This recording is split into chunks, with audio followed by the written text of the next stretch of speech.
Welcome to Sea Tides, a beautiful open cup pour. I'm using a mix of leftover paints and a few colors that you can see right here that I've mixed up fresh. So one of them is this beautiful pearlized crystal blue from Master's Touch. I also have Liquitex Basics in the light blue permanent color, Extreme Sheen Aquamarine, and Extreme Sheen Pearl. And here are my various cups of leftover paints, most of which are in blues. I have some white over there, looks like some sort of pearl sort of white. The second cup over in the back to the left over there, and then kind of that grayish purple color that was there. So the first thing I am going to do is I'm going to mix up some colors around my edges, because one thing that I have typically had a little bit of trouble with my pours is with these canvases with the rounded curve going down the sides. Sometimes my paints thin out because of that roundedness, and I oftentimes wish that they would just make a straight ledge. As you can see, I did have a sketch of a goddess here. I was originally going to create one of my goddess paintings on this canvas, but since I sketched it, I started doing some goddess paintings on much larger canvases, and I feel like I just kind of favor that size a little bit more right now than the smaller ones. And given that I sketched this over a year ago and haven't painted it yet, I'm just going to let her beautiful goddess vibes be kind of like a secret hidden underneath the paint. So you can see that I'm just kind of lightly blending, kind of halfway blending, not really blending too much, the colors around, because these are going to be a lot of what's going on in my main colors of paint. And that way, when the paints that I pour start to thin out over the curve of the edges, it'll be a little bit less obvious, at least for the most part. This technique isn't always perfect. I sometimes still will have spots where I wish the coverage of my pour were a little bit better. But what I've typically found is that it really helps a lot within doing it, at least for me. Now, if you're someone who does acrylic pouring and you don't have the problem with your paints thinning out over that round edge, then, maybe you don't need to do this. So here I'm using my open cup. Again, this was a little cup that was once sent to me by my good friend Donna of the channel It's Art by Donna. So thank you again, Donna, for once upon a time sending me these wonderful little things, most of which I still have some of that I can use in wonderful paintings ahead. So I'm just using one of my colors to put a little bit of a puddle down so that I can do my open cup pour into the puddle. And you can kind of see that it was a sort of thin texture. I do tend to make my puddle sometimes a little bit thinner than the paints that I'll be working with the pour itself, or sometimes it will be the same.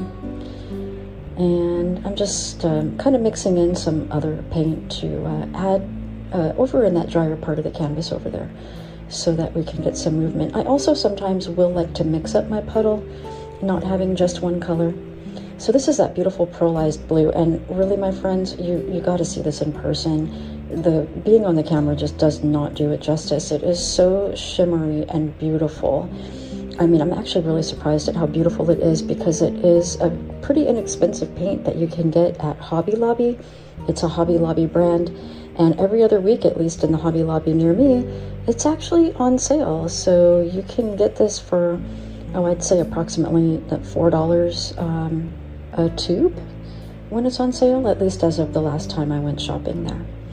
So I did notice that one of the colors I put in is a little bit thinner than some of my other paints, and so I am a little bit nervous at this point that my beautiful seascape aim of what I'm trying to create here might just end up a little bit more jaggedy and chaotic looking. It could potentially look like a sea in a little bit of a windstorm, perhaps, rather than the more fluid edges that I was originally envisioning, but we'll just see how it turns out.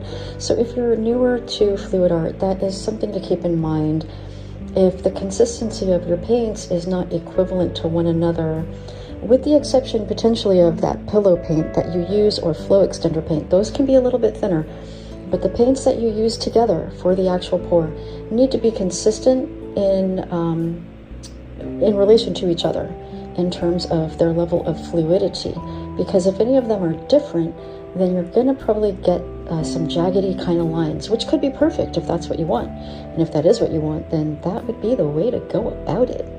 But if it's not what you want, you need to really mind what you're doing with getting your consistency accurate. And apparently I was just a little bit off here and didn't realize it. So you can see some beautiful cells popping up over to the left side of that first, I don't know, what do you want to call it, twirled in pour, twirled in open cut pour.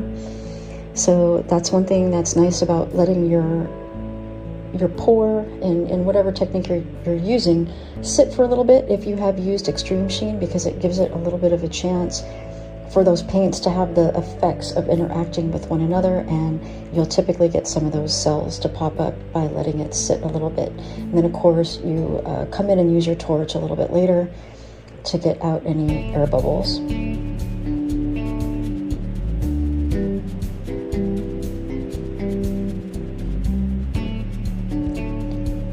Alright, so yeah, sometimes if you start pouring a little more of the paint in there, your cup may start to move. So watch that too. If you haven't worked with open cup pours much before, then it will start to move on you. And so I was just twirling that out over to the left there. And I'm going to do a little bit more over in this area here that you see going on right here.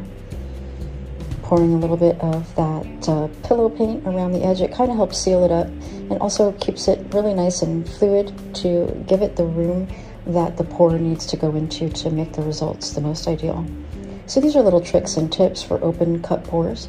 So you can keep those in mind if you have not worked with open cup pours before, or you have not worked with them very much and still are trying to figure it all out. I mean, well, heck, you know, in any form of art, in a way, we're always figuring things out as we go along. I think we always keep learning or discovering new things. So sometimes letting that cup travel can be a cool thing, and you can kind of start to see a little bit of effects starting to pop up in the paint that came through it.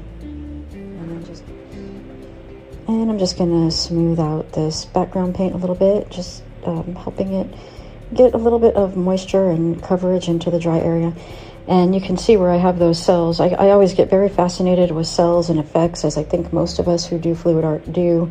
And at least for me, I tend to want to keep them if I can. But sometimes they will happen in areas that are a little bit more at risk of coming right off the canvas, which that happens with me quite a lot. Let me know in the comments below if that is something that you have often experienced as a fluid artist, if you are a fluid artist. If you're not a fluid artist, let me know what kind of art you do, if you do art, or if you just like to watch art, let me know that too. Either way, in any case, I enjoy having you here, so thank you for being here. And if you do like my content, consider subscribing to my channel if you believe you would like to see more of it. Now, if you do subscribe, and then you go click on other videos, make sure you watch at least a few minutes. I've heard through the grapevine that YouTube is deleting people from a channel's subscriber list if the person doesn't watch the video for, you know, at least a few minutes of time. I mean, it's probably a proportionate amount compared with the overall length of the video. I mean, obviously, if it's like a 3-minute video, I don't think you need to watch for a few minutes. So it's probably like some type of percentage of the total, or if it's really, really super long, at least if you've watched for a few minutes, then YouTube might think you at least like the channel enough that they'll let you stay a subscriber. And I don't think you'll know if they unsubscribe you from a channel. You just won't see notifications from that channel again. And also, I mean, in case you don't know this, if you do like a channel, it actually can hurt that channel if you do only click on and watch for a few seconds. Like if you think you're doing someone a favor as a friend, but you only watch for a few seconds and maybe give them a like, you actually kind of hurt their algorithm, because if you don't stay on very long, then YouTube will actually think that the video might not be very good and it might stop pushing out the content. So here we go. There's some things I like here in the painting, and some things I don't totally love. So I'm going to be placing my cup down again, and we're going to be coming back through here. Now, this is something I often experience when I do an open cup pour. I oftentimes, more than not actually, will have to come back in after I have stretched out the paint from the initial work that I've done with my open cups and, you know, whatever I do in that initial section, and then I open up the pour like I've done here, stretching it out. There's usually for me a whole bunch of space on the canvas that I just don't love, and I will find myself having to come back in and add more, and sometimes I even have to repeat the process after opening it up a second time. Let me know in the comments below if you've had that experience with open cup pours, or really even if you've had that experience with other techniques where you find yourself oftentimes with that technique having to repeat the step in order to get a good outcome. With some types of fluid art, I really don't typically have to come back in like this, but this technique I do.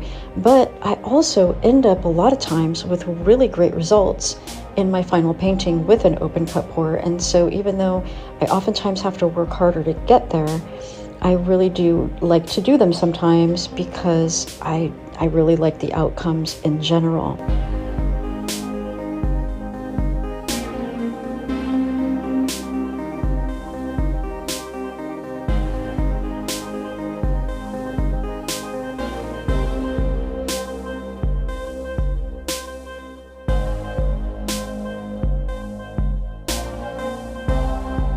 And you can definitely see in some of that upper area toward the left, swooping over toward the right past the middle point of the canvas, you can kind of see what I was talking about with some of those more jaggedy kind of effects. It's not super jaggedy. If I would have maybe had more of my paints a little bit inconsistent to one another, it might have been a little bit more jaggedy than this. And the consistency also wasn't too far different. But it definitely is a little bit more jaggedy than results I oftentimes get from my fluid art pours, really, with any technique, because I tend to be a little bit better about getting my consistencies equivalent to one another. But sometimes it can be challenging, or if they've been sitting for a little while, like even like a half hour or 20 minutes, you know, maybe you're bringing all your paints up to consistency, but the first ones you've worked with are sitting there a little bit longer. Sometimes they start to thicken up and you don't realize it. And I usually will go back through and do a double check, but occasionally I do miss that it has happened. But I'm actually starting to like this now. So I think in this particular case, the effect has worked out really well for a beautiful seascape type of vibe. It's just a little bit different than what I was envisioning. But that actually does happen in my experience quite often with fluid art. I'll go for a certain idea in my mind, and then I would say more often than not, it doesn't really quite come out the way I had in my mind. But at least what I did have in my mind gave me a basis with which to get my paints together, get my technique sorted out, get how I lay out the paint sorted out. I mean, it just gives me a place to start. Otherwise, I could be stabbing in the dark, which is honestly how it really was for me in the very beginning of my fluid art journey. I sometimes would just get my paint together and I really wouldn't know what I wanted to do. And that was kind of a little bit problematic, to be honest. And I'm just scraping the bottom edge a little bit there and just touching up some of the edges. Remember to always scrape off your bottom edges so that the paint doesn't continue to pull down from the top layer.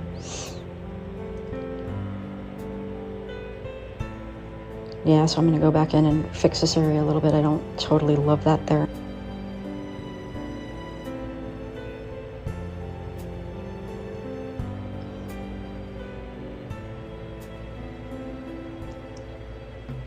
So that's definitely a lot more interesting for me. Like, there's a lot in there that I really like now.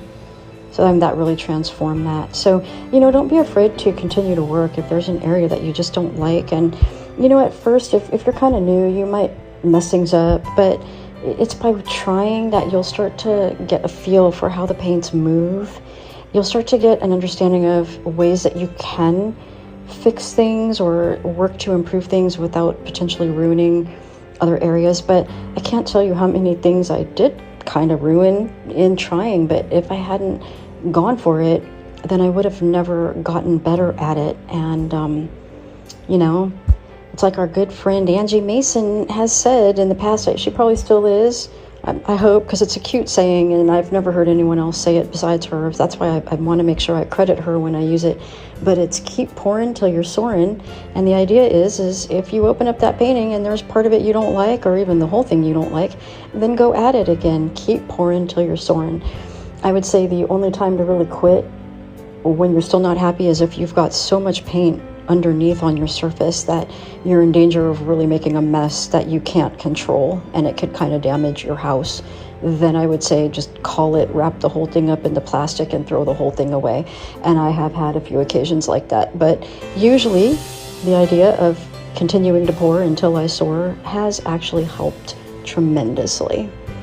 And you can see I'm just streaking in some of the darker blue to just help bring a little bit more of that darker contrast into it a little bit more, giving it a bit more pop. I really like this now. Let me know how you like it in the comments below. And in a very short while, we are going to be going in for some close-up shots of this where you can see what these cells look like and all these effects in a more closer up type of manner. And it really is quite lovely. So I'm very excited to share this one with you, and I'd love to hear what you think.